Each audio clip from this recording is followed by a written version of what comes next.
Bonjour, bienvenue dans Martin Bonheur. Aujourd'hui, on réalise ensemble quelque chose de très facile, un gâteau de pommes de terre cuit à la poêle. Allez, c'est parti.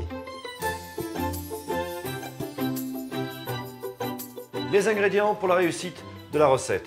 On a ici des pommes de terre Binch nouvelles, donc ça veut dire qu'on va pouvoir utiliser la peau, de la moutarde en grains, ici quelques pousses d'épinards et là encore quelques herbes fraîches avec un petit peu de beurre.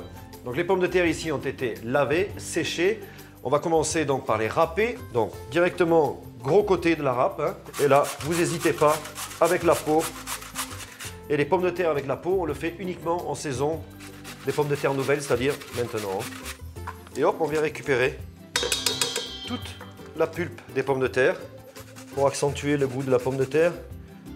Rien de tel qu'un petit peu de muscade. On va y mettre un petit peu de moutarde. Là, on peut commencer à verser le beurre dans la poêle. La poêle a été préchauffée à température moyenne. Une petite touche de sel. Poivre, c'est pas nécessaire. Là, on mélange bien. Là, on met la moitié, regardez, hein, c'est vraiment la moitié. Hein. Et surtout, on presse. Ça, c'est important. Hein. On va venir déjà gratter un petit peu de fromage. Le fromage, c'est aussi une question de goût. On peut faire un mélange de comté, un petit mélange de comté et parmesan, par exemple. Vous disposez vos petites feuilles. Faites attention de laisser quand même 3 à 4 cm sur le pourtour de la galette. Et là, on attend environ 5 minutes sur feu moyen. On a déjà une belle coloration en dessous.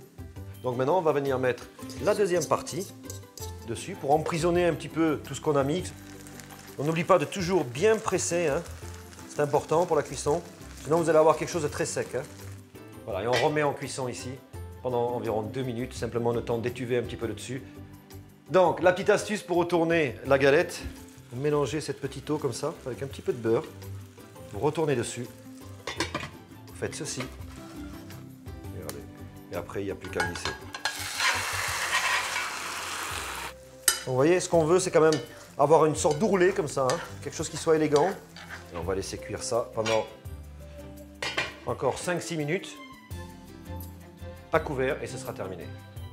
On va simplement l'agrémenter dessus avec une petite salade de jeunes oignons, un petit peu de sel et de poivre. On va mettre quelques gouttes d'huile d'olive. Et vous venez simplement mettre ceci dessus.